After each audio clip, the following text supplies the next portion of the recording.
Here's our harvest. A burpless cucumber growing in our garden this year. Perfect time to harvest is this size. So excited. It was hanging here from our tomato cage, and we still have a lot of cherries and even more red cherries growing, sweet 100s.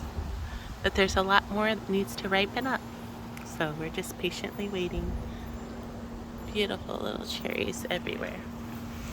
And our cute little bird colored rock. Look at all these. These are so red. Let's see.